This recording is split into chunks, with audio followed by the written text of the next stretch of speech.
வணக்கம். இந்திய தேர்தல் ஆணையமானது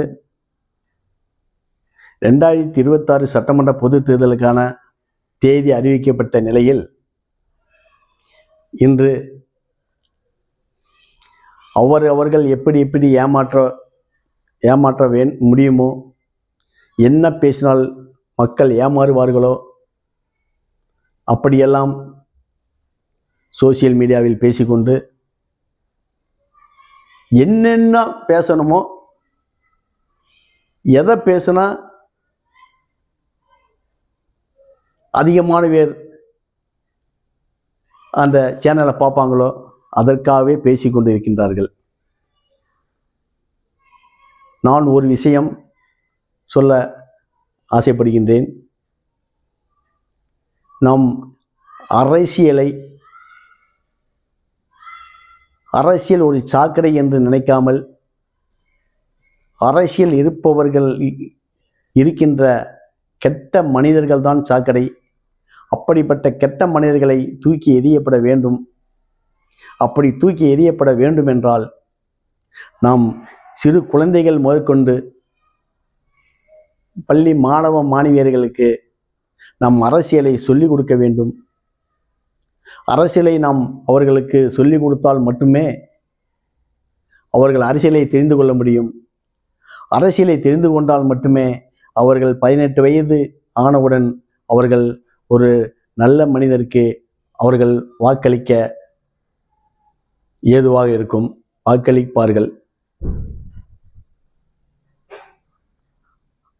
அதனால் நாம் நம் குழந்தைகளை படிக்க வைக்கின்றோம். படிக்க வைத்து அவரை மாவட்ட ஆட்சியராகவோ இல்லை பெரிய அதிகாரிகளாகவோ ஆக்க வேண்டும் என்ற எண்ணத்தோடு படிக்க வைக்கின்றோம். அது நல்ல விஷயம். ஆனால் படிக்க வைத்து ஒரு உதாரணத்திற்காக நான் சொல்கின்றேன். நம்ம பிள்ளைகளை படிக்க வைக்கிறோம், படிக்க வச்சு ஒரு கலெக்டர் ஆகிட்டோம். இப்போ ஒரு மாவட்ட கலெக்டர் ஆகிட்டான். என்ன சொல்லி படிக்க வச்சோம்? மக்களுக்கு நல்லது செய்யணும். இதற்காக நம்ம அவங்கள அந்த படிப்புக்கு படிக்க வச்சு கடன் வாங்கி கஷ்டப்பட்டு அவங்கள கலெக்டர் ஆக்குறோம். ஆனால் கலெக்டர் ஆகின உடனே அவர் நல்லது செய்யணும்னு நினைக்கிற ஒரு மனுஷன், ஒரு கலெக்டர், அவர் நல்லது செய்யணும்னு நினைக்கிறார். ஆனால் எம்எல்ஏவோ அமைச்சரோ முதலமைச்சரோ பிரதமரோ யாரை வேணுமோ ஏற்றுக்கொள்ளலாம். அவர்கள் ஒரு நல்லது கெட்ட விஷயங்களை செயல்படுத்துகின்றார்கள். அப்போ கலெக்டர் என்ன சொல்கிறாருன்னா, கெட்ட விஷயங்கள் நான் செய்ய மாட்டேன், நான் நல்ல விஷயத்துக்கு தான் நான் அப்ரூவல் கொடுப்பேன், நான் சைன் போடுவேன் அப்படின்னு சொல்லி ஒரு கலெக்டர் சொன்னால், கெட்டவர்களுக்கு துணையாக இல்லைன்னா உடனடியாக அந்த கலெக்டரை மாற்றி விடுகிறார்கள், இடம் மாற்றம் பண்ணுகின்றாங்க. பின் எப்படி அவர் நல்லது செய்ய முடியும்? ஆனால் அவங்க வேறு வழி இல்லாமல் அந்த கெட்டவர்களுக்கு துணையாக நிற்க வேண்டிய சூழ்நிலை உருவாகுது. அதனால் நான் என்ன சொல்ல வரேன்னா, நம்ம பிள்ளைகளை படிக்க வைப்பது தவறல்ல, நன்றாக படிக்க வைக்கின்றோம், நல்ல விஷயங்களை சொல்லி படிக்க வைக்கின்றோம். ஆனால் நம்ம பிள்ளைகளை படிக்க வச்ச விஷயம் சரியாக நடக்க வேணும்னா நாம் 5 வருஷத்துக்கு ஒரு தடவை இந்த ஜனநாயக நாட்டில் ஓட்டுன்ற ஒரு விஷயம் வருகின்றது, எலெக்ஷன்றது ஒரு விஷயம் வருது. அந்த டயத்தில் ஒரு நல்ல உண்மைக்காக ஏமாற்றுவதற்கு வரானா, இல்லை உண்மையாக வரானா, நல்லது செய்ய வரானா, கெட்டதுக்காக வரானான்ற விஷயங்கள் தெரிந்து ஒரு நல்ல மனுஷனுக்கு நம்ம ஓட்டு போட்டால் மட்டும்தான் இந்த நாடை ஒரு நல்ல மனுஷன்ட்ட ஒப்படைக்க முடியும். நல்ல மனுஷன் இந்த நாடை ஒப்படைச்சிட்டோம் அப்படின்னா நம்ம பிள்ளைகளை நம்ம படிக்க வச்ச ஒரு கலெக்டர் ஆக்கினாலும் சரி, எந்த அதிகாரி ஆக்கினாலும் சரி, அது நல்லதே செய்ய முடியும். இல்லை அப்படின்னா முடியாது. பாருங்க, நேத்திக்கு ஒரு முன்னாள் அமைச்சர், தற்போதைய எம்பி, பெண்கள் பாதுகாப்பை கருத்து கொண்டு அந்த ஆர்ப்பாட்டம் நடக்குது. அதில் பேசிக்கிறார், அவருக்கு நயன்தாரா வேணுமா? என்ன ஒரு கொடுமை, என்ன ஒரு இழிவான சொல். நடிகைனா அது ஒரு பெண் அல்லவா? இன்னொருத்தர் எம்எல்ஏ சேலை கொடுக்குறாங்க இலவசமாக, பாவாடை கட்டாமல் பாவாடை கொடுக்காம சேலை எப்படி கட்ட முடியும்? என்ன ஒரு கொடுமை, என்ன ஒரு அயோக்கியத்தனமான ஒரு பேச்சு. இப்படிப்பட்டவர்களை எல்லாம் நாளைக்கு நம்ம ஜெயிக்க வச்சு பதவியில் உட்கார வைக்க போறோம். இன்று ஆளுகின்ற திமுக அரசு என்ன செய்யுது? 5000 ரூபாய் ஏன்னா தேர்தல் அறிவிக்க போறாங்க. தேர்தல் அறிவிச்சாச்சு அப்படின்னா ஒன்றும் ரூபா கொடுக்க முடியாது. அதனால முன்கூட்டியே 5000 ரூபாய் கோடி கோடியாக கொள்ளையடிக்கப்பட்ட பணத்தை போட்டாச்சு. ஏன்? ஓட்ட விலைக்கு வாங்குறதுக்கு.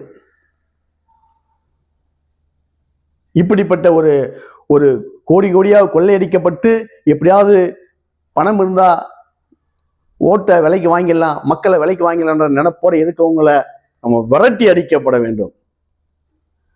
அப்போதான் இந்த நாடு சரியான ஒரு மாற்றத்தை நம்ம உருவாக்க முடியும். இன்னைக்கு ஒருத்தர் அனைத்து தொழிலும் போட்டியிடுவாராம். 2 பெருங்கட்சிக்கிட்ட மாறி மாறி காசு வாங்குவாராம். இவர் அவரை பேசினா இந்த கட்சி இந்த பெரிய கட்சிக்கிட்ட அமௌண்ட் வாங்கலாம், அவங்க அமௌண்ட் கொடுத்தா இந்த கட்சியை பேசலாம். மாறி மாறி கட்சிகளை மாறி மாறி பேசிக்கொண்டு மக்களை ஏமாற்றி கொண்டு பணம் வாங்கி கொண்டு கோடி கோடியா பணத்தை சேர்த்துட்டு பையன் அமெரிக்காவில் படிக்கிறான். எத்தனை கோடி இருக்குன்னே தெரியல. அவருக்கு நிதி வேணுமா? நிதி அதுக்கு பேசியிருக்காரு. எங்களுக்கு நிதி, தேர்தலில் போட்டியதுக்கு நிதி. என்ன ஒரு கொடுமை!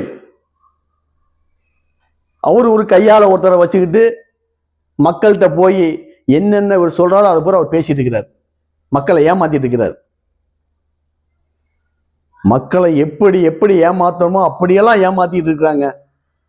இத மக்களாகிய நீங்கள் அதை தெரிந்து கொண்டு அறிந்து கொண்டு நாம் தான்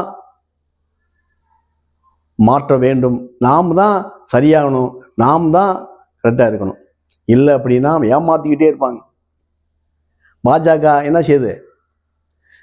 அதிமுகவை தண்ணீரை உப்பு போட்டமை கரைக்குது. எப்படியாவது தமிழகத்தில் கால் ஊண்ட வேண்டும், தமிழகத்தில் கால் ஊண்டி ஆகணும். அதுக்கு அவர் என்ன வேணுமா செய்யறதுக்கு தயார், என்ன வேணுமா செய்ய தயாரா இருக்காங்க அவங்க. இப்ப பீகாரில் நடந்த விஷயம் தான் தமிழ்நாட்டில் மிக விரைவில் நடக்க போகுது. தயவு செய்து